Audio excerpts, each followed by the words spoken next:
Tawa mereka menggema di tengah malam, merayakan kehancuranku.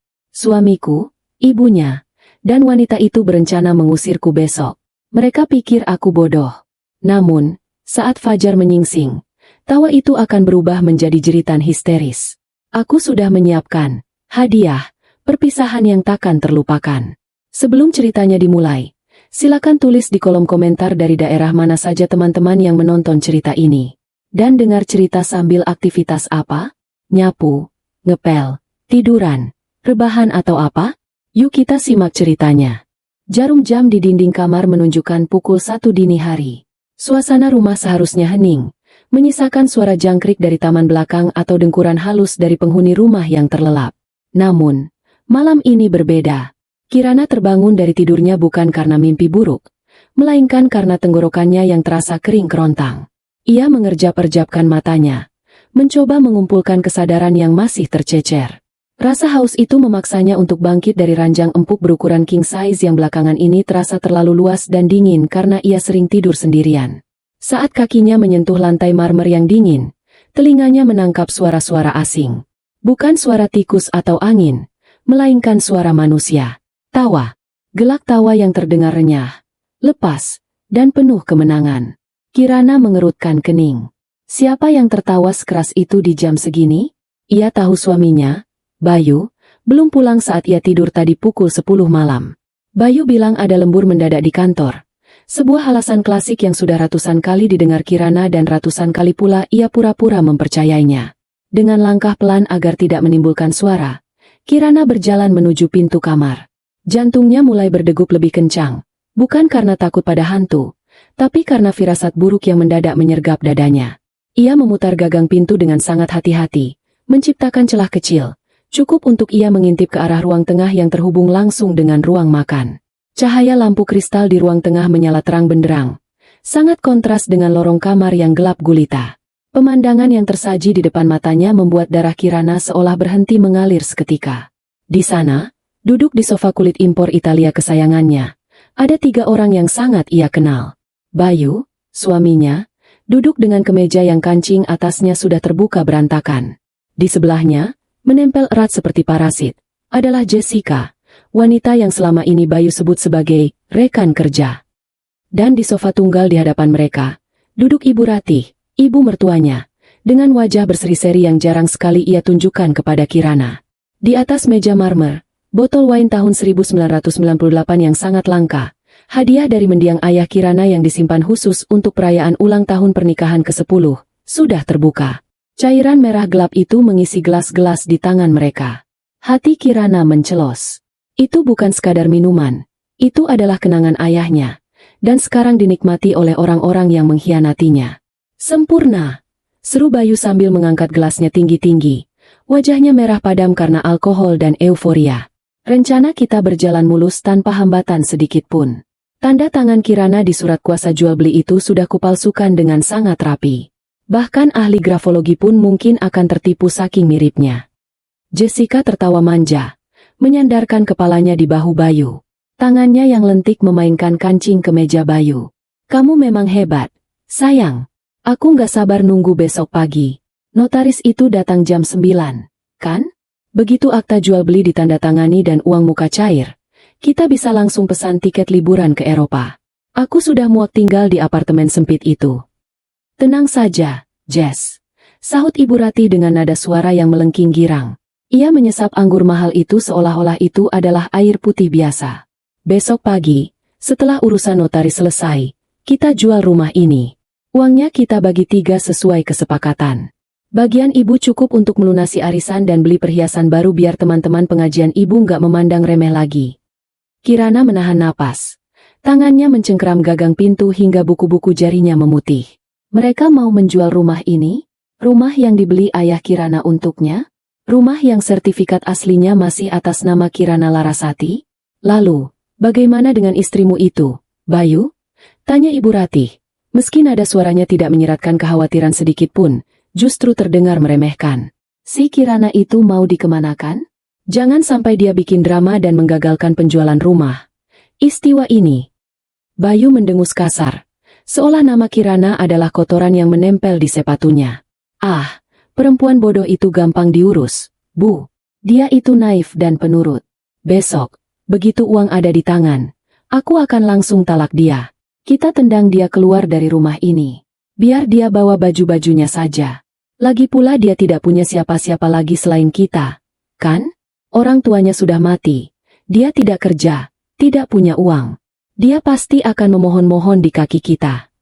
Betul sekali, timpal Jessica dengan senyum licik. Aduh, kasihan sekali ya jadi dia. Sudah tidak cantik, tidak pandai berdandan, cuma bisa masak dan beberes rumah. Memang pantasnya jadi pembantu, bukan jadi istri manajer sukses sepertimu, Mas Bayu. Akhirnya, Ibu Ratih punya menantu berkelas seperti aku, bukan upik abu miskin itu. Ibu Ratih tertawa terbahak-bahak. Suara tawanya terdengar menyakitkan di telinga Kirana. Iya, Jess. Ibu sudah lama ingin menendang dia. Bayangkan, selama 5 tahun ini ibu harus pura-pura baik padanya hanya karena kita butuh tumpangan hidup. Dia itu pelit sekali. Setiap ibu minta uang belanja lebih, pasti ditanya buat apa. Padahal kan ibu ini mertuanya. Harusnya dilayani seperti ratu. Air mata yang Kirana kira akan tumpah ternyata tidak keluar. Yang ada hanyalah rasa dingin yang merambat dari ujung kaki hingga ke ubun-ubun. Rasa sakit hati yang teramat sangat itu perlahan berubah menjadi amarah yang membeku. Mereka pikir Kirana tidak tahu apa-apa. Mereka pikir Kirana adalah istri bodoh yang hanya diam di rumah menghabiskan uang suami. Ironi yang luar biasa. Kirana ingin sekali mendobrak pintu itu dan berteriak di depan wajah mereka. Ia ingin memberitahu mereka bahwa manajer sukses yang dibanggakan Jessica itu hanyalah pengangguran yang hidup dari uang istri. Ia ingin memberitahu Ibu Ratih bahwa uang belanja yang selama ini ia hamburkan adalah uang warisan ayah Kirana, bukan gaji Bayu. Namun, Kirana menahan diri. Ia menarik napas panjang, mengisi paru-parunya dengan oksigen untuk meredam gemuruh di dadanya. Jika ia melabrak mereka sekarang, mereka hanya akan kaget sesaat, lalu mungkin bertindak nekat atau menyakitinya secara fisik. Itu bukan cara Kirana. Ayahnya selalu mengajarkan untuk berpikir 2 langkah ke depan sebelum bertindak. Tendang istrimu yang bodoh itu keluar. Kalimat Bayu terngiang-ngiang di kepalanya. Kirana mundur perlahan dari pintu, menutupnya kembali tanpa suara sedikit pun. Ia kembali duduk di tepi ranjang. Gelap malam menyembunyikan senyum tipis yang mulai terbit di bibirnya. Senyum yang bukan karena bahagia, melainkan senyum getir seorang wanita yang baru saja memutuskan untuk berhenti menjadi korban. Kalian mau kejutan? Bisik Kirana pada kegelapan kamar. Baiklah, besok subuh, kalian akan mendapatkan kejutan paling besar dalam hidup kalian. Nikmatilah tawa kalian malam ini, karena itu adalah tawa terakhir kalian di rumah ini. Kirana tidak jadi minum. Rasa hausnya hilang, berganti dengan dahaga akan keadilan. Ia menatap jam dinding. Masih ada waktu 4 jam sebelum subuh. 4 jam yang cukup untuk mempersiapkan panggung kehancuran bagi suami, mertua, dan wanita simpanan itu. Malam ini, Kirana tidak akan tidur. Malam ini, sang istri bodoh akan berubah menjadi mimpi buruk mereka. Kirana duduk termenung di dalam kamarnya yang gelap. Suara tawa dari ruang tengah masih terdengar samar-samar, namun kini suara itu tidak lagi menyakitinya, melainkan memicu memori masa lalu yang berputar kembali seperti gulungan film lama. Pikirannya melayang pada awal mula semua ini terjadi, mencoba mencari di mana letak kesalahannya hingga ia berakhir dikelilingi oleh serigala berbulu domba. 5 tahun yang lalu, Bayu datang ke dalam hidupnya sebagai sosok pangeran yang sempurna. Kirana, yang kala itu baru saja kehilangan ayahnya karena serangan jantung mendadak dan mewarisi perusahaan properti keluarga yang cukup besar, merasa kesepian dan rapuh. Bayu hadir di saat yang tepat. Pria itu tampan, tutur katanya manis, dan ia memperkenalkan diri sebagai manajer investasi di sebuah perusahaan multinasional terkemuka. Penampilannya selalu necis, dengan setelan jas mahal dan jam tangan bermerek. Siapa yang akan menyangka bahwa semua itu hanyalah topeng? Kirana ingat betul saat Bayu melamarnya di sebuah restoran mewah. Aku tidak butuh hartamu, Kirana. Aku punya karir sendiri. Aku hanya ingin menjagamu, ucap Bayu kala itu dengan mata berbinar meyakinkan. Kirana, yang merindukan sosok pelindung, luluh begitu saja. Namun, kebohongan pertama terungkap hanya 3 bulan setelah pernikahan mereka. Itu adalah malam yang mencekam. Bayu pulang dengan wajah babak belur dan kemeja sobek. Ia bersujud di kaki Kirana, menangis terseduh-seduh. Ia mengaku baru saja dirampok. Tapi, beberapa hari kemudian, Seorang penagih utang berbadan kekar datang menggedor gerbang rumah mereka. Ternyata, Bayu bukan dirampok. Ia dipukuli karena utang judi bola. Jumlahnya fantastis bagi orang awam, 500 juta rupiah. Saat itu, Bayu bersumpah itu adalah khilafan pertama dan terakhirnya. Tolong aku, sayang. Kalau tidak dibayar, mereka akan membunuhku. Ini demi masa depan kita. Aku janji akan menggantinya dengan bonus akhir tahunku. Rintih Bayu waktu itu. Kirana yang naif dan masih sangat mencintai suaminya, akhirnya melunasi utang itu diam-diam tanpa sepengetahuan siapapun, termasuk keluarga besar Bayu. Ia ingin menjaga martabat suaminya. Ia tidak ingin orang lain tahu bahwa suaminya adalah seorang penjudi. Itulah kesalahan fatal pertamanya.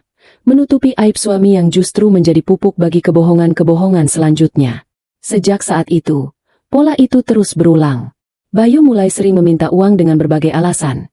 Investasi saham yang sedang turun, modal bisnis sampingan teman, hingga biaya pengobatan saudara jauh yang fiktif.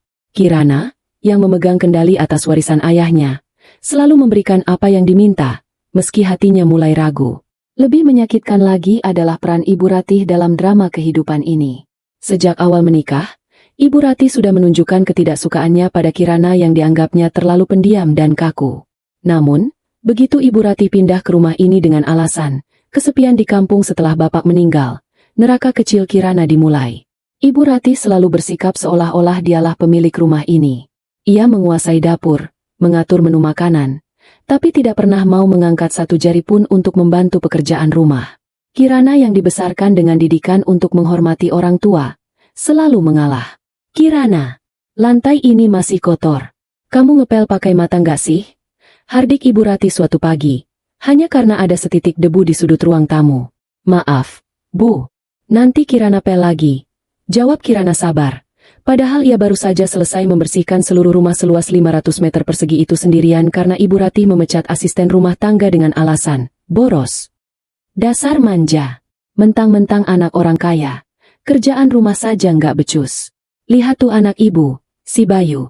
Kerja banting tulang dari pagi sampai malam buat nafkahin kamu. Kamu di rumah cuma ongkang-ongkang kaki. Harusnya kamu bersyukur Bayu mau nikahin perempuan membosankan kayak kamu. Celoteh Ibu Ratih pedas. Padahal, kenyataannya terbalik 180 derajat. Gaji, yang dibawa pulang Bayu setiap bulan dan diserahkan dengan bangga kepada Kirana di depan ibunya, sebenarnya adalah uang Kirana sendiri. Setiap awal bulan, Kirana mentransfer uang ke rekening Bayu dari hasil dividen perusahaannya, agar Bayu bisa menariknya tunai dan memberikannya kembali kepada Kirana sebagai nafkah. Sandiwara konyol itu dilakukan Kirana hanya demi menjaga ego suaminya di depan Ibu Ratih. Kirana membiarkan Ibu Ratih berpikir bahwa tas branded, baju-baju gamis mahal, dan uang arisan yang digunakannya adalah hasil keringat Bayu. Kirana rela dianggap benalu, asalkan rumah tangganya tenang. Tapi malam ini, kesabarannya mencapai titik nadir. Pengkhianatan ini bukan hanya soal perselingkuhan Bayu dengan Jessica. Jessica hanyalah puncak gunung es. Pengkhianatan terbesar adalah bagaimana mereka secara sistematis memanipulasi kebaikan dan ketulusan Kirana selama bertahun-tahun. Mereka menggerogoti hartanya, menginjak-injak harga dirinya, dan kini berencana membuangnya seperti sampah.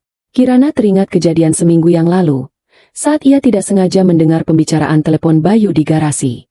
Tenang saja, bos. Istriku itu gampang dikibulin. Dia nggak pernah cek mutasi rekening. Uang perusahaan fiktif itu aman di tanganku.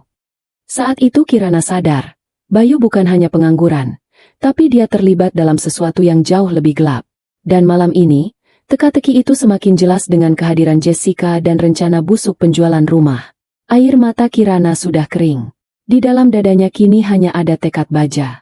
Selama ini ia diam bukan karena lemah, tapi karena ia masih memiliki harapan bahwa manusia bisa berubah.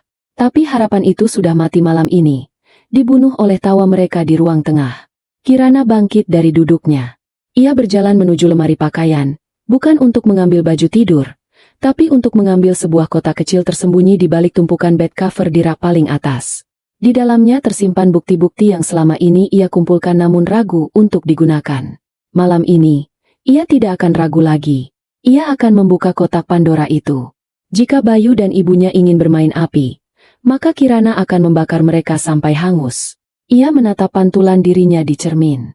Wajahnya pucat, Tapi matanya menyala tajam. Kalian pikir aku tidak tahu? Gumamnya lirih. Baiklah, mari kita lihat siapa yang sebenarnya memegang kendali di rumah ini. Kirana mulai menyusun rencana. Setiap detail harus sempurna. Tidak boleh ada celah.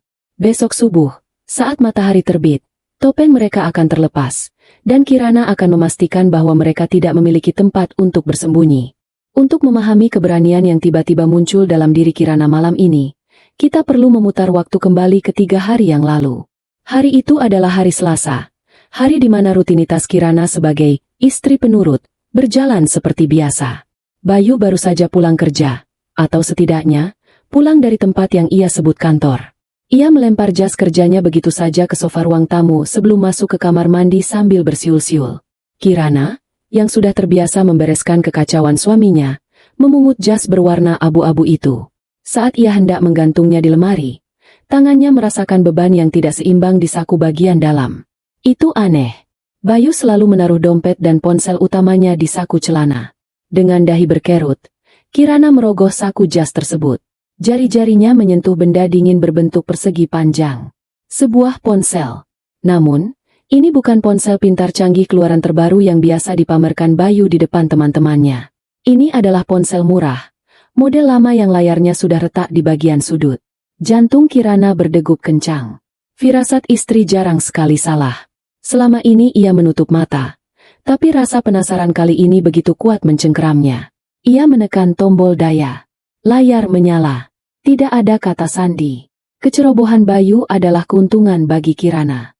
Atau mungkin, Bayu begitu yakin bahwa istrinya yang bodoh, itu tidak akan pernah berani menyentuh barang pribadinya. Begitu menu pesan terbuka, mata Kirana terbelalak. Deretan pesan singkat itu bukan berisi kata-kata romantis dari wanita lain, melainkan teror yang mengerikan. Bayar atau mati. Waktumu tinggal 3 hari lagi. Mas Bayu, kalau 2 miliar itu tidak masuk rekening bos kami, jangan harap kamu bisa melihat matahari terbit. Kami tahu di mana istrimu tinggal. Kami tahu sekolah keponakanmu. Pesan itu dikirim oleh nomor tak dikenal dengan nama kontak, DC Cobra. Kirana membekap mulutnya sendiri agar tidak memekik. 2 miliar? Untuk apa Bayu berutang sebanyak itu? Ia menggulir layar ke bawah dengan tangan gemetar. Ia menemukan rentetan bukti transfer judi online. Slot, poker, taruhan bola. Bayu bukan berinvestasi, dia membakar uang. Suaminya adalah pecandu judi akut yang sudah berada di ujung tanduk. Namun, kejutan tidak berhenti di situ. Di antara pesan-pesan ancaman pembunuhan itu, terselip sebuah nama kontak, My Love Jessica. Jemari Kirana yang dingin menekan nama itu. Sayang, si tua bangka itu sudah setuju belum jual rumahnya? Ingat, aku butuh bagianku buat bayar utangku sendiri. Kalau kamu nggak bisa lunasin utang judimu, setidaknya biarkan aku lari ke Singapura pakai uang penjualan rumah istrimu. Dunia Kirana terasa runtuh, lalu tersusun kembali dalam bentuk yang mengerikan. Jadi, Jessica bukan sekadar wanita simpanan yang gila harta. Dari pesan-pesan itu, Kirana menyadari bahwa Jessica juga sedang terlilit masalah keuangan. Mereka berdua adalah sepasang penipu yang saling memanfaatkan. Dan Kirana adalah sapi perah mereka. Tidak ingin bertindak gegabah, Kirana segera memotret semua isi percakapan itu menggunakan ponsel pribadinya. Setelah itu, ia mengembalikan ponsel butut itu ke saku jas Bayu dengan posisi yang sama persis. Keesokan paginya, saat Bayu masih mendengkur dan Ibu Rati sibuk menonton gosip di televisi, Kirana diam-diam pergi keluar dengan alasan belanja ke pasar. Tujuannya bukan pasar, melainkan sebuah kafe tertutup di pusat kota untuk menemui Pak Wisnu, pengacara kepercayaan mendiang ayahnya.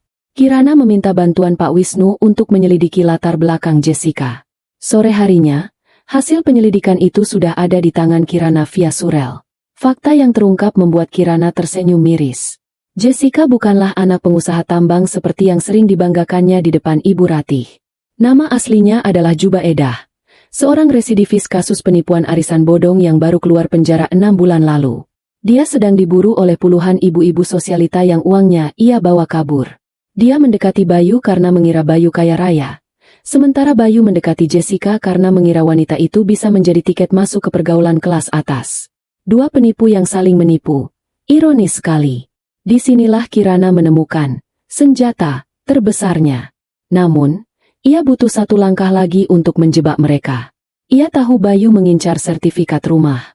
Sertifikat asli rumah itu tersimpan rapi di brankas kecil di dalam lemari kamar tidur mereka. Bayu tahu kodenya. Siang itu juga, Kirana melakukan aksi nekat namun cerdas. Ia pergi ke bank, membuka save deposit box pribadinya, dan menyimpan sertifikat asli di sana. Sebagai gantinya, ia mampir ke percetakan digital langganan kantor ayahnya dulu. Ia meminta mereka mencetak salinan sertifikat rumah dengan kualitas kertas terbaik, sangat mirip dengan aslinya jika dilihat sekilas, namun tentu saja tidak memiliki hologram pengaman dan tekstur kertas dokumen negara yang sah. Kirana meletakkan sertifikat palsu itu kembali ke dalam brankas di rumah. Benar saja, malam harinya, Kirana melihat brankas itu sedikit bergeser. Bayu sudah mengambilnya. Suaminya itu pasti sangat senang, mengira ia memegang kunci menuju kekayaan. Padahal ia hanya memegang selembar kertas tak berharga yang akan menjadi tiket menuju kehancurannya sendiri. Penemuan ponsel dan latar belakang Jessica itu mengubah segalanya bagi Kirana. Rasa takut akan kehilangan suami berubah menjadi rasa jijik. Rasa hormat pada mertua berubah menjadi rasa kasihan. Kirana sadar, dia tidak sedang berhadapan dengan keluarga, melainkan dengan segerombolan kriminal amatir yang mencoba merampok hidupnya. Dan seperti ajaran ayahnya dalam berbisnis, jangan pernah tunjukkan kartumu sampai lawanmu mempertaruhkan segalanya di atas meja. Malam ini, di tengah suara tawa mereka yang memuakan, Kirana memegang semua kartu as. Mereka punya rencana jahat, tapi Kirana punya fakta. Mereka punya angan-angan, tapi Kirana punya hukum. Senjata sudah dikokang, dan jari Kirana sudah siap dipelatuk. Kembali ke masa kini, pukul 2 dini hari. Suasana rumah sudah kembali hening. Tawa di ruang tengah telah mereda, berganti dengan suara langkah kaki yang menyeret dan pintu kamar tamu yang ditutup. Sepertinya pesta kecil mereka sudah usai, dan mereka kini terlelap dalam mimpi indah tentang uang miliaran rupiah yang akan mereka dapatkan besok. Mereka tidur nyenyak di atas kebodohan mereka sendiri. Di dalam kamar utamanya yang terkunci rapat, Kirana tidak tidur. Ia bergerak dalam diam, efisien dan taktis seperti seorang jenderal yang sedang mempersiapkan serangan fajar. Air matanya sudah kering sepenuhnya, digantikan oleh adrenalin yang memompa fokus luar biasa ke dalam otaknya. Ia tidak lagi merasa sebagai korban. Ia adalah eksekutor. Langkah pertama adalah perlindungan hukum. Kirana mengambil ponselnya dan menghubungi nomor Pak Wisnu. Ia tahu ini tidak sopan menelepon orang tua di jam sepi seperti ini, tapi ini darurat. Nada sambung terdengar 3 kali sebelum suara serak namun tegas menjawab di ujung sana. Halo, Non Kirana? Ada apa malam-malam begini? Apa terjadi sesuatu? Tanya Pak Wisnu. Insting pengacaranya langsung waspada. Pak Wisnu, maaf saya mengganggu istirahat Bapak. Suara Kirana terdengar tenang, namun mengandung urgensi yang tak terbantahkan. Waktunya sudah tiba. Pak, rencana yang kita bicarakan kemarin harus dieksekusi pagi ini. Mereka berencana menjual rumah besok pagi dengan surat kuasa palsu. Saya butuh Bapak datang subuh ini, jam 5 tepat. Dan tolong, Pak, bawa polisi. Saya ingin melaporkan percobaan penipuan, pemalsuan dokumen, dan perbuatan tidak menyenangkan. Hening sejenak di ujung telepon, lalu terdengar suara Pak Wisnu menghela napas panjang. Baik, Non. Bapak sudah siapkan berkas laporannya sejak Non kirim bukti chat itu. Saya akan koordinasi dengan polsek setempat. Kami akan sampai di sana sebelum matahari terbit. Kamu kunci pintu kamar. Jangan keluar sampai kami datang. Bahaya kalau mereka tahu kamu sudah sadar. Terima kasih, Pak. Saya aman. Saya punya rencana sendiri untuk membuat mereka sibuk sampai Bapak datang. Jawab Kirana sebelum memutus sambungan. Setelah memastikan bantuan akan datang, Kirana beralih ke langkah kedua, pengamanan aset. Ia membuka lemari pakaiannya, mengeluarkan sebuah koper kabin kecil. Dengan cekatan, ia memasukkan semua perhiasan emas peninggalan ibunya, jam tangan mewah koleksi ayahnya, dan dokumen-dokumen penting perusahaan yang selama ini ia simpan di laci tersembunyi. Ia tidak sudi barang-barang berharga yang memiliki nilai sentimental itu disentuh oleh tangan kotor Jessica, atau digadaikan oleh Ibu Ratih. Koper itu ia kunci dan letakkan di sudut kamar, siap dibawa pergi kapan saja. Langkah ketiga adalah sabotase. Ini bagian yang paling berisiko. Kirana harus keluar dari benteng kamarnya. Ia membuka pintu kamar dengan sangat pelan. Engsel yang rajin ia minyaki setiap bulan tidak mengeluarkan bunyi sedikit pun. Lorong rumah gelap. Hanya diterangi cahaya remang dari lampu jalan yang menembus ventilasi. Kirana berjinjit menuju ruang tengah. Bau alkohol dan parfum murah menyengat hidungnya. Di meja makan, terlihat sebuah amplop coklat besar tergeletak begitu saja di samping botol anggur yang sudah kosong. Itu pasti berisi dokumen-dokumen palsu yang akan mereka berikan ke notaris besok. Betapa cerobohnya mereka. Dengan tangan yang sedikit gemetar karena menahan marah, Kirana mengambil amplop itu. Ia membukanya, memastikan isinya adalah sertifikat palsu yang ia buat. Benar. Ia kemudian mengeluarkan isi amplop tersebut dan menggantinya dengan tumpukan kertas lain yang sudah ia siapkan di saku piyamanya. Kertas-kertas pengganti itu bukan dokumen legal, tapi jauh lebih mematikan. Salinan chat ancaman pembunuhan dari debt collector, foto mugshot Jessica dengan nomor tahanan di dada, dan rincian tagihan kartu kredit Ibu Ratih yang membengkak. Kirana memasukkan bom waktu itu ke dalam amplop coklat, menutupnya kembali, dan meletakkannya persis di posisi semula.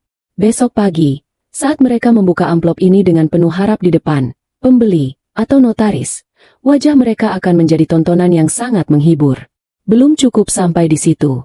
Kirana melanjutkan langkahnya ke bagian belakang rumah, menuju ruang laundry tempat panel listrik dan keran utama air berada. Ia ingat betul bagaimana Ibu Ratih selalu mengeluh jika air panas di shower tidak menyala atau jika AC kurang dingin. Kenyamanan adalah segalanya bagi wanita tua itu. Kirana berdiri di depan panel sekring. Ada banyak tombol di sana. Ia tidak ingin mematikan listrik seluruh rumah sekarang karena itu akan membangunkan mereka. Ia hanya mematikan saklar khusus untuk pompa air dan pemanas air. Besok pagi, saat mereka bangun dengan kepala pening akibat alkohol dan ingin mandi air hangat untuk menyegarkan diri, mereka hanya akan menemukan keran yang kering kerontang. Kepanikan kecil akan memecah konsentrasi mereka. Terakhir, Kirana menuju pintu utama. Ia merogoh saku celananya, mengeluarkan lem cair super kuat yang ia ambil dari laci perkakas. Ia meneteskan lem itu ke dalam lubang kunci pintu depan dari sisi dalam. Sedikit, tapi cukup untuk membuat mekanisme kuncinya macet total. Pintu ini tidak akan bisa dibuka dengan kunci biasa. Mereka akan terperangkap di dalam sampai Kirana, atau polisi, memutuskan untuk membuka pintu itu secara paksa dari luar. Setelah semua perangkap terpasang, Kirana kembali ke kamarnya. Ia mengunci pintu kamar tidur, lalu mendorong kursi rias berat untuk mengganjal pintu tersebut. Tindakan preventif. Jika mereka mengamuk sebelum polisi datang, kamar ini akan menjadi bunker yang aman. Jam dinding menunjukkan pukul 4 pagi. Masih ada waktu 1 jam sebelum subuh. Kirana duduk di kursi dekat jendela, menatap langit yang masih gelap pekat. Ia membayangkan apa yang akan terjadi nanti. Ia tidak merasa takut lagi. Justru, ada rasa puas yang aneh menjalar di dadanya. Selama 5 tahun ia menjadi istri yang diam, menantu yang mengalah. Hari ini, peran itu berakhir. Di luar sana, angin subuh mulai berhembus, menggoyangkan dedaunan pohon mangga di halaman. Alam seolah bersiap menyambut badai yang akan terjadi di dalam rumah nomor 18 itu. Kirana menutup matanya sejenak, berdoa dalam hati. Bukan memohon keselamatan, tapi memohon kekuatan untuk melihat wajah-wajah orang yang pernah ia cintai hancur berkeping-keping di hadapannya. Selamat tidur, suamiku sayang. Bisiknya dingin pada kehampaan. Nikmatilah mimpi indahmu, karena saat kau bangun nanti, realita akan mencekikmu. Langit di timur mulai menampakkan semburat ungu tipis. Waktu pembalasan hampir tiba.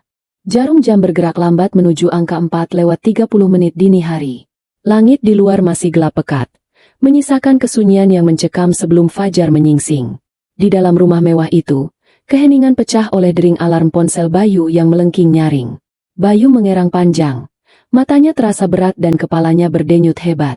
Efek wine mahal yang ia minum semalam kini menagih bayarannya berupa sakit kepala yang menyiksa. Ia meraba-raba meja di samping tempat tidur, mencari sumber suara bising itu dan mematikannya dengan kasar. Di sebelahnya, Jessica menggeliat manja, menarik selimut menutupi wajahnya, enggan bangun dari mimpi indahnya tentang hidup bergelimang harta. Bangun, Jess. Gumam Bayu dengan suara serak. Kita harus siap-siap. Notaris dan pembeli bayangan itu akan datang jam 9. Tapi kita harus pastikan Kirana sudah terusir sebelum itu. Dengan malas, Bayu menyeret kakinya turun dari ranjang. Tenggorokannya terasa kering seperti gurun pasir. Ia butuh air dingin untuk membasuh muka dan menyegarkan pikirannya. Sambil berjalan sempoyongan keluar kamar tamu, Ia berpapasan dengan Ibu Ratih yang juga baru keluar dari kamarnya dengan wajah bengkak bangun tidur. Aduh, Bayu. Kepala ibu pusing sekali. Keluh Ibu Ratih sambil memegangi pelipisnya. Tapi hati ibu senang. Hari ini kita jadi orang kaya baru, kan? Bayu menyeringai tipis, meski kepalanya sakit. Pasti, Bu. Sana ibu mandi dulu, biar segar. Nanti dandan yang cantik. Pakai perhiasan ibu yang paling mahal. Kita harus terlihat meyakinkan. Ibu Ratih mengangguk semangat dan masuk ke kamar mandi utama di lantai bawah. Bayu berjalan menuju dapur untuk mengambil air minum. Namun, baru saja ia meneguk segelas air, terdengar teriakan histeris dari arah kamar mandi. Bayu, Bayu, kenapa airnya mati? Bayu tersedak air minumnya. Ia bergegas menghampiri ibunya. Ibu Ratih berdiri di depan wastafel dengan wajah penuh busa sabun cuci muka yang belum terbilas. Sementara keran air terbuka penuh namun tak mengeluarkan setetes air pun. Tenang, Bu. Mungkin pompanya, jepret. Biar aku cek ke belakang, kata Bayu dengan nada kesal. Masalah sepele seperti ini seharusnya tidak terjadi di hari penting mereka. Bayu berjalan cepat menuju ruang laundry di belakang. Ia menekan saklar lampu, tapi ruangan itu tetap gelap gulita. Bayu mendecak lidah. Sialan, listriknya juga mati? Tapi kenapa lampu ruang tengah menyala? Ia mencoba menyalakan senter dari ponselnya dan memeriksa panel pompa air. Semuanya tampak normal, tapi mesin itu dia membisu. Bayu mencoba mengotak-atik saklar, namun nihil. Emosinya mulai naik. Dengan keringat dingin mulai menetes karena udara rumah yang mendadak terasa pengap tanpa AC. Bayu kembali ke ruang tengah. Saat itulah ia menyadari sesuatu yang ganjil. Sangat ganjil. Di tengah ruang keluarga yang luas, tepat di depan pintu utama, berjajar 3 buah koper besar. Itu adalah koper-koper milik mereka. Koper hitam milik Bayu, koper merah muda norak milik Jessica, dan koper motif bunga milik Ibu Ratih.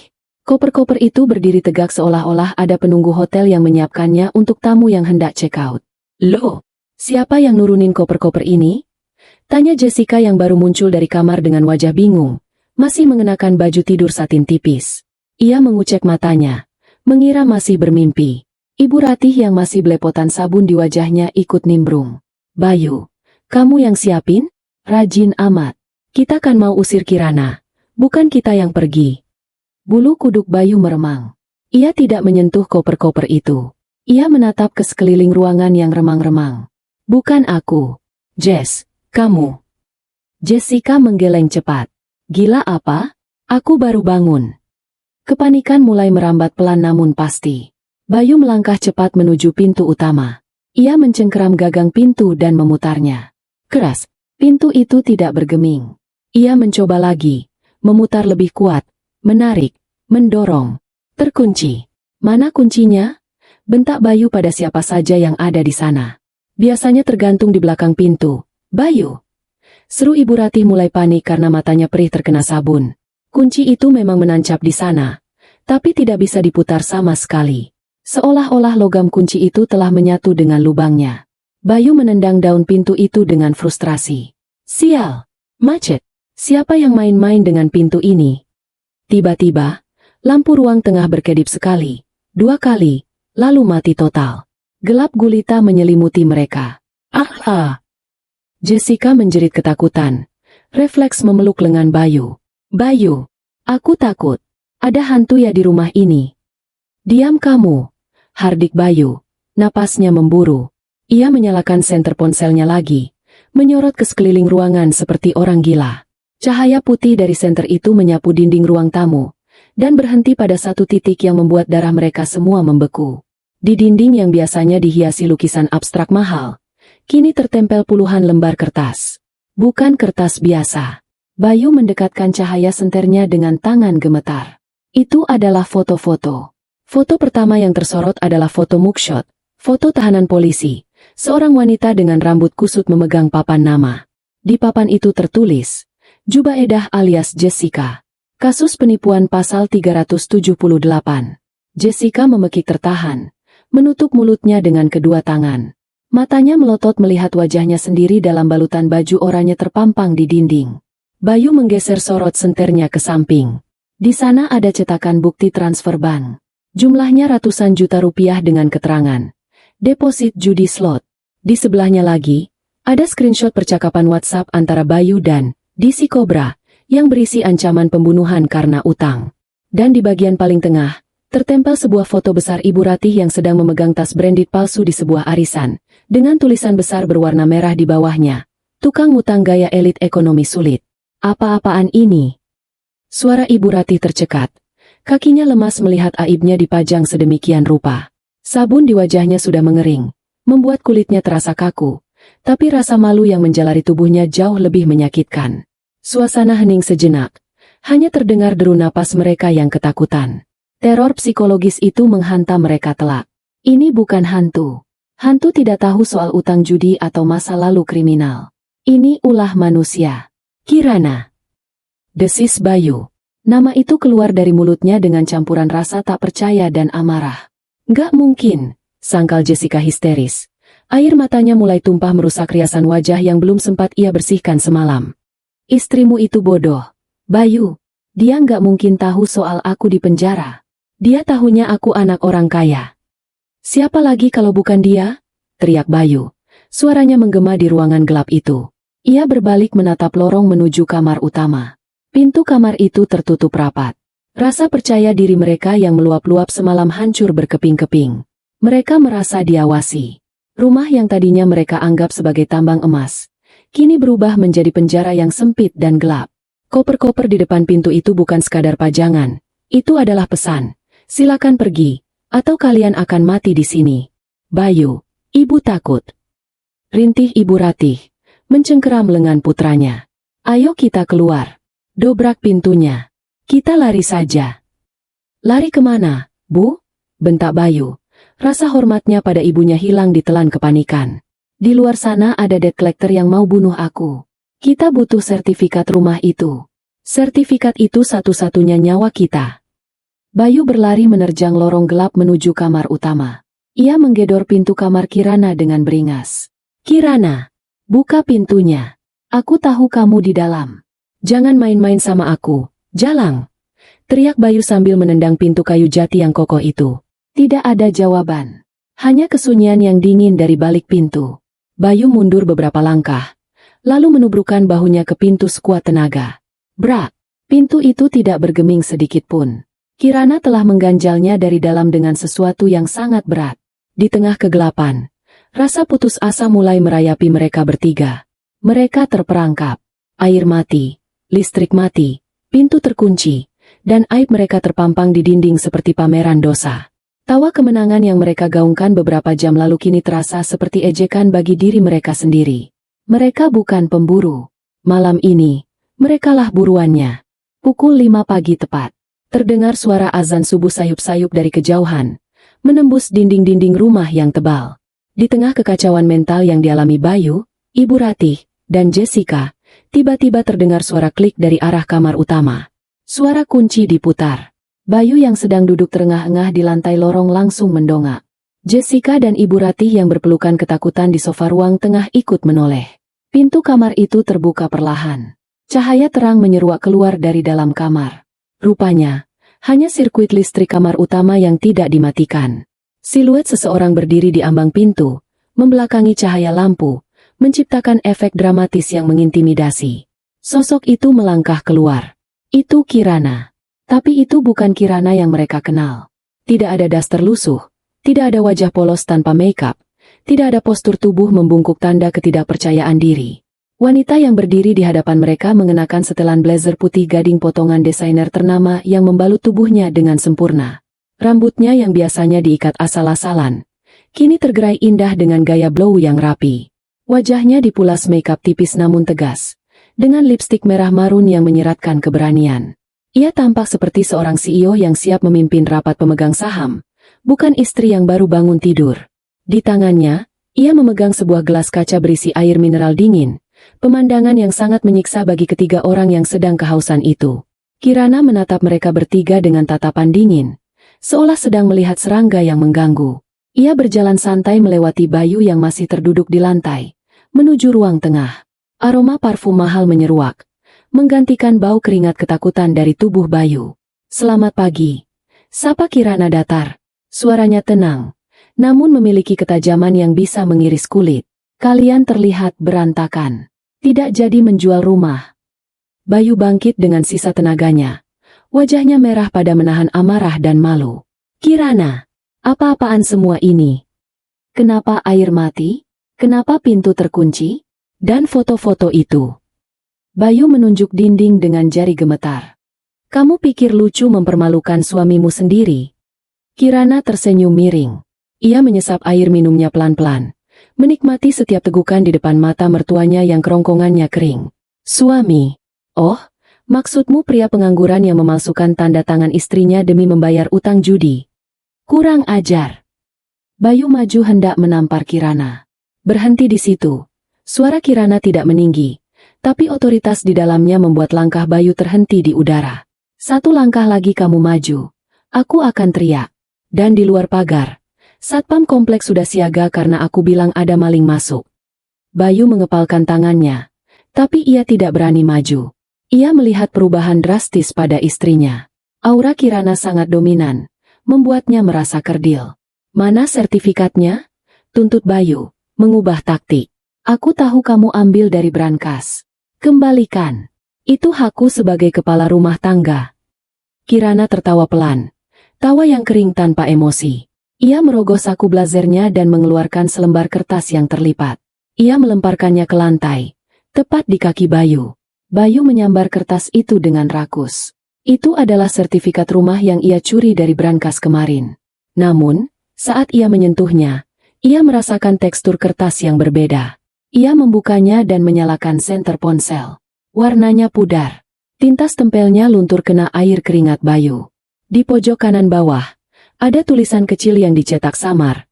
Sampel percetakan. Palsu? Bisik Bayu. Matanya terbelalak horor. Tentu saja palsu, sayang. Jawab Kirana santai, menyilangkan kakinya di sofa tunggal. Satu-satunya tempat duduk yang bersih. Kamu pikir aku sebodoh itu menaruh aset senilai 10 miliar di brankas murahan yang kodenya tanggal lahir ibumu? Sertifikat asli aman di Safe Deposit Box Bank sejak 3 hari lalu. Atas namaku, Kirana Larasati. Harta bawaan yang terpisah dari harta Gonogini. Kamu tidak punya hak 1 sentimeter pun atas tanah ini. Lutut Bayu lemas. Harapannya lunas utang. Lari ke luar negeri. Semuanya musnah. Ia jatuh terduduk lagi. Kini giliran Jessica yang maju. Wanita itu mencoba memasang wajah garang meski riasannya luntur. Perempuan kampung. Jangan sombong dulu. Mas Bayu itu manajer investasi. Uangnya banyak. Kami bisa sewa pengacara buat tuntut kamu atas penyekapan ini. Kirana menatap Jessica, lalu beralih menatap foto mugshot di dinding. Ah, Nona Jubaedah. Atau aku harus panggil tahanan 405? Wajah Jessica langsung pucat pasi, seputih kapas. Dari mana kamu tahu nama itu? Detektif swasta itu mahal, tapi kerjanya cepat. Ujar Kirana sambil menatap kuku-kukunya yang terawat. Kamu bukan anak konglomerat tambang, Jubaedah. Kamu mantan narapidana kasus penipuan arisan panci di Depok. Kamu baru bebas 6 bulan lalu. Dan sekarang kamu dikejar-kejar rentenir karena utangmu sendiri menumpuk 200 juta. Kamu mendekati suamiku karena kamu pikir dia kaya. Kasihan sekali. Penipu ketemu penipu. Match made in hell. Jessica mundur terhuyung, seolah baru saja ditampar keras. Rahasia tergelapnya yang ia tutup rapat-rapat terbongkar begitu saja. Ia melirik Bayu dengan tatapan jijik. Mas Bayu, kamu beneran gak punya uang? Bayu tidak menjawab, hanya menunduk dalam. Jessica menjerit frustrasi. Dasar laki-laki miskin. Kamu bilang kamu kaya. Aku sudah buang waktu meladenimu. Sudah, cukup dramanya. Potong Kirana tegas. Pandangannya kini beralih pada sosok tua yang meringkuk di sofa. Dan ibu. Ibu Ratih mendongak. Matanya basah oleh air mata ketakutan. Kirana, ibu nggak tahu apa-apa. Jangan bohong, Bu. Potong Kirana dingin. Ibu tahu Bayu judi. Ibu tahu Bayu nggak kerja. Tapi ibu diam saja karena ibu menikmati uang. Gaji. Bayu yang sebenarnya uang saya. Uang warisan ayah saya yang saya berikan ke Bayu supaya dia punya harga diri. Tas ibu, baju ibu, bahkan gigi palsu ibu yang baru. Itu semua uang saya. Dan balasannya? Ibu mau mengusir saya dari rumah ayah saya sendiri. Ibu Ratih menangis meraung-raung, mencoba meraih tangan Kirana. Maafkan ibu, Kirana. Ibu hilaf. Jangan usir ibu. Ibu sudah tua. Mau tinggal di mana? Kirana menarik tangannya, menolak disentuh. Tidak ada lagi rasa iba di hatinya. Hatinya sudah membatu setelah mendengar rencana keji mereka semalam. Itu bukan urusan saya lagi, Bu. Urusan saya sekarang adalah membersihkan sampah dari rumah ini, kata Kirana sambil berdiri tegak. Ia melirik jam tangannya. 5 menit lagi, gumam Kirana. 5 menit apa? Tanya Bayu dengan suara parau, putus asa. 5 menit lagi Pak Wisnu datang membawa polisi. Jawab Kirana sambil tersenyum manis yang mengerikan. Saya sudah melaporkanmu atas percobaan penggelapan aset dan pemalsuan dokumen. Bukti rekaman suaramu semalam saat bilang, tanda tangan Kirana sudah kupalsukan, sudah tersimpan rapi di cloud. Kamu akan masuk penjara, Bayu. Lama sekali. Dan kamu, Juba Edah. Lanjut Kirana menunjuk Jessica. Saya berbaik hati membagikan lokasimu saat ini ke grup WhatsApp para korban penipuanmu dan juga, oh ya, ke debt collector yang mencarimu. Mereka sedang menuju ke sini. Bayu, Jessica, dan Ibu Ratih terdiam membisu. Serangan fakta yang dilancarkan Kirana bertubi-tubi membuat mental mereka hancur total. Tidak ada ruang untuk menyangkal. Tidak ada celah untuk kabur. Di luar, terdengar suara sirine mobil polisi mendekat. Bersahut-sahutan dengan suara motor-motor besar yang meraung kasar. Kemungkinan besar para penagih utang. Kirana berjalan menuju pintu depan. Ia mengeluarkan botol kecil berisi cairan pelarut lem dari sakunya. Waktunya pertunjukan utama, bisik Kirana. Siapkan senyum terbaik kalian untuk kamera wartawan kriminal. Kirana meneteskan cairan itu ke lubang kunci. Dalam hitungan detik, mekanisme kunci kembali berfungsi. Ia memutar kunci itu. Klik. Pintu terbuka lebar, membiarkan cahaya matahari pagi dan nasib buruk masuk menerjang ketiga pengkhianat itu. Cahaya matahari pagi yang menyeruak masuk melalui pintu depan yang terbuka lebar seolah menjadi lampu sorot bagi panggung drama paling memalukan di kompleks perumahan elit tersebut. Udara pagi yang segar bercampur dengan aroma ketegangan yang pekat di ruang tamu. Belum sempat Bayu, Jessica, atau Ibu Ratih memproses silau cahaya itu, suara deru mesin dan langkah kaki yang ramai langsung memecah keheningan. Di halaman depan, sebuah mobil patroli polisi dengan lampu rotator biru yang masih berputar terparkir melintang, memblokir jalan keluar. Di sebelahnya, berdiri Pak Wisnu, pengacara senior berwajah tegas dengan setelan jas abu-abu, didampingi 2 petugas polisi berseragam lengkap. Namun, yang membuat nyali ketiga orang di dalam rumah itu benar-benar ciut bukanlah polisi, melainkan segerombolan orang yang datang dengan sepeda motor di belakang mobil patroli. Mereka adalah para pria berbadan tegap, berjaket kulit hitam, dengan wajah-wajah sangar yang tidak sabar menagih janji. Itu adalah para debt collector yang selama ini meneror ponsel Bayu dan Jessica. Dan tidak ketinggalan, di balik pagar, puluhan tetangga yang biasanya hanya bertegur sapa sekadarnya kini berkumpul bak semut mengerubungi gula, dipimpin oleh Bu Tejo, ratu gosip komplek yang sudah siap dengan ponselnya untuk merekam segala kejadian. Kirana melangkah keluar ke teras dengan anggun. Tumit sepatunya mengetuk lantai marmer dengan irama yang menakutkan. Ia mengangguk hormat pada Pak Wisnu. Selamat pagi, Pak Wisnu.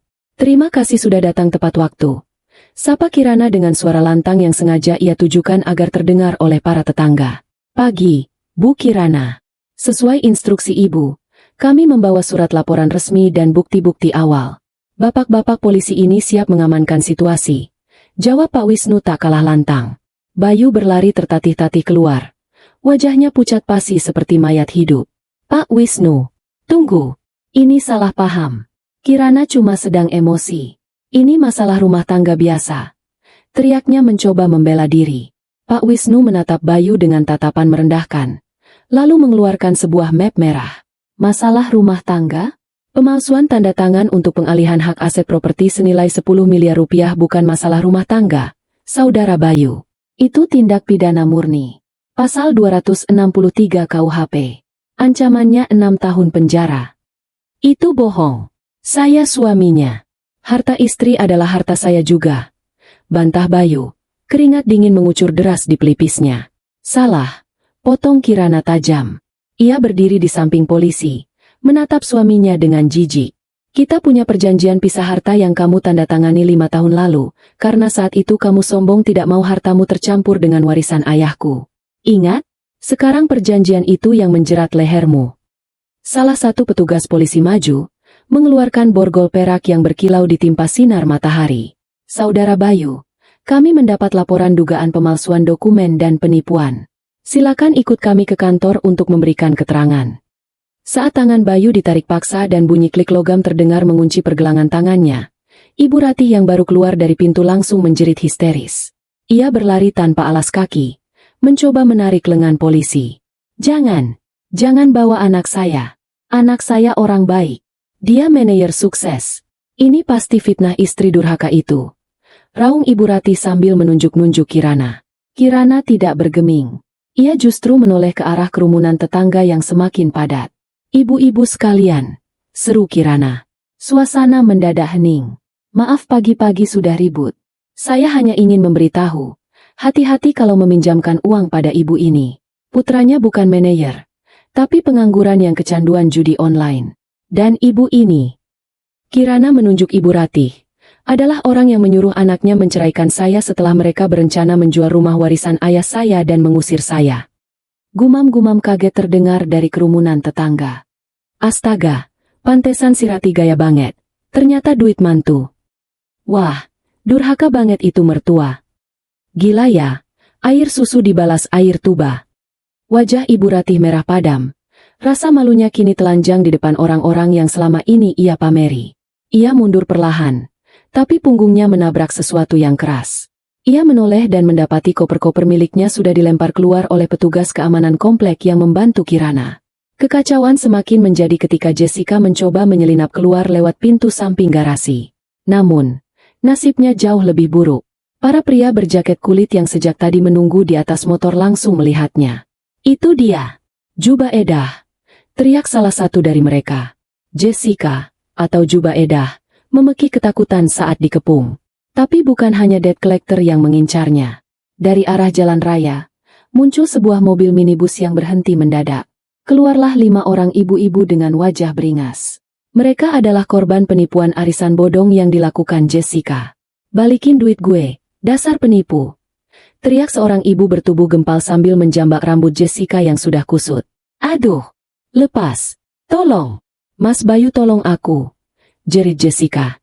Tapi Bayu sendiri sedang diseret masuk ke mobil polisi, menatapnya dengan pandangan kosong. Tidak ada lagi cinta, yang ada hanya sesal dan ketakutan. Situasi hampir menjadi aksi main hakim sendiri jika polisi tidak segera melerai. Jessica akhirnya diamankan, bukan karena dilindungi, tapi untuk ditahan atas puluhan laporan penipuan yang sudah menumpuk di kantor polisi. Wajah, sosialita, palsunya hancur, luntur bersama maskara yang meleleh di pipinya. Ia digiring masuk ke mobil polisi yang sama dengan Bayu, namun kini mereka duduk berjauhan, saling membuang muka dengan penuh kebencian. Kini tinggal tersisa Ibu Ratih. Ia berdiri sendirian di teras, gemetar, dikelilingi koper-koper bajunya. Ia menatap Kirana dengan mata berkaca-kaca, mencoba memeras sisa-sisa air mata buaya. Kirana, nak. Suaranya bergetar, memelas. Ibu tidak punya siapa-siapa lagi. Bayu sudah dibawa polisi. Kamu tidak tega kan melihat mertuamu ini menggelandang? Biarkan ibu tinggal di kamar belakang saja. Jadi pembantu juga tidak apa-apa. Asal ibu bisa makan. Kirana menatap wanita tua itu. Dulu, ia akan luluh. Dulu, ia akan memeluk wanita itu dan memaafkan segalanya. Tapi ingatan tentang tawa mereka semalam, tentang kata-kata, tendang istrimu yang bodoh itu, telah membunuh Kirana yang lama. Kirana melangkah mendekat, lalu berbisik pelan. Cukup untuk didengar Ibu Ratih saja. Ingat kata-kata ibu semalam? Ibu bilang, akhirnya punya menantu berkelas seperti Jessica. Nah, sekarang ibu bebas menyusul menantu kesayangan ibu itu ke kantor polisi. Atau ibu bisa pergi kemanapun ibu mau. Kirana menegakkan tubuhnya, lalu berbicara dengan suara lantang lagi.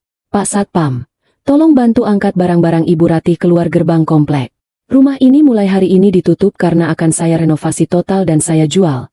Hasilnya akan saya sumbangkan ke panti asuhan. Saya tidak ingin ada jejak pengkhianat yang tertinggal di lantai rumah ini. Kirana, kamu jahat. Kena azab kamu nanti. Kutuk Ibu Ratih saat satpam mulai menyeret kopernya. Azab. Kirana tertawa kecil. Sangat dingin. Ibu, lihat sekeliling ibu. Inilah azab itu. Karma dibayar tunai pagi ini. Lunas tanpa cicilan. Tanpa menoleh lagi, Kirana membalikkan badan, masuk kembali ke dalam rumahnya yang megah, dan membanting pintu utama dengan keras. Brak! Suara pintu tertutup itu adalah palu penghakiman terakhir. Di luar, Ibu Ratih menangis meraung-raung di aspal, ditonton oleh tetangga yang merekamnya untuk konten media sosial. Sementara mobil polisi membawa pergi putra kebanggaan dan calon menantu idamannya menuju jeruji besi. Pagi itu, matahari bersinar terang, seolah merestui pembersihan besar-besaran yang dilakukan Kirana. 6 bulan telah berlalu sejak peristiwa subuh berdarah. Begitu para tetangga komplek menyebut kejadian pengusiran dan penangkapan dramatis di rumah nomor 18 itu.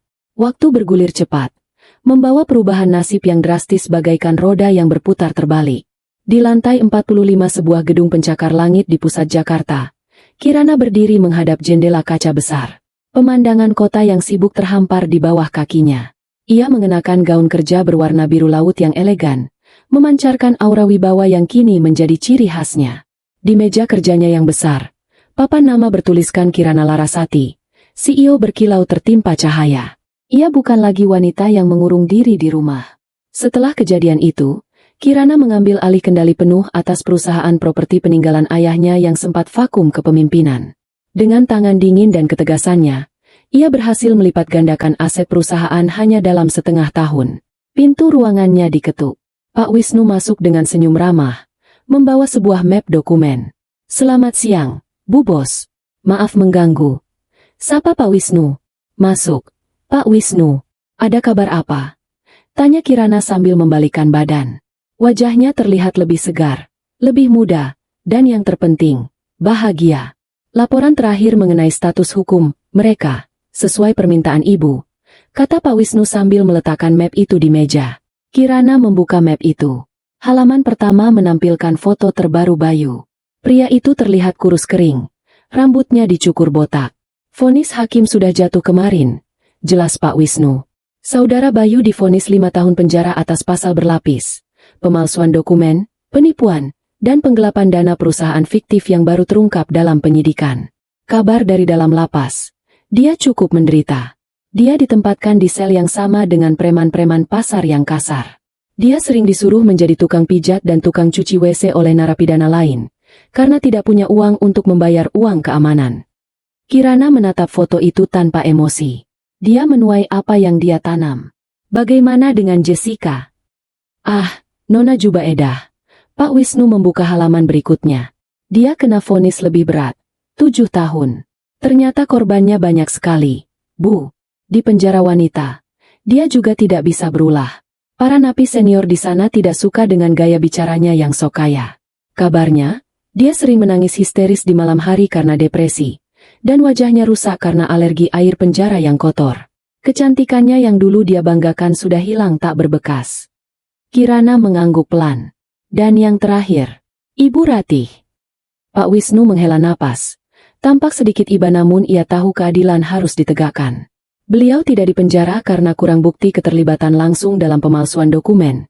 Tapi nasibnya mungkin lebih buruk dari penjara.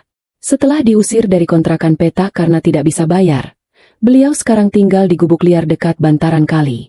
Untuk makan, beliau bekerja sebagai tukang cuci piring di warung pecel lele pinggir jalan. Pak Wisnu menyodorkan sebuah foto candid yang diambil oleh anak buahnya. Di foto itu, terlihat Ibu Ratih yang tua dan ringkih, mengenakan daster lusuh yang basah, sedang berjongkok mencuci tumpukan piring kotor di ember yang keruh. Wajahnya yang dulu angkuh kini penuh guratan lelah dan penderitaan. Tidak ada lagi tas branded, tidak ada lagi arisan sosialita. Yang ada hanya sisa makanan orang lain yang harus ia bersihkan. Beberapa kali tetangga lama ibu melihatnya di pasar, tambah Pak Wisnu. Beliau mencoba menyapa, tapi orang-orang langsung membuang muka atau malah menyindirnya. Beliau hidup dalam isolasi sosial yang total. Kesepian dan kemiskinan menjadi teman setianya. Kirana menutup map itu perlahan. Ada rasa lega yang luar biasa di dadanya. Bukan rasa senang melihat penderitaan orang lain, tapi rasa damai karena mengetahui bahwa keadilan alam semesta itu nyata. Terima kasih, Pak Wisnu. Tolong arsipkan ini. Saya tidak perlu melihatnya lagi. Mereka sudah menjadi masa lalu yang selesai, ujar Kirana tegas. Baik, Bu. Oh ya, satu lagi. Pak Wisnu tersenyum menggoda.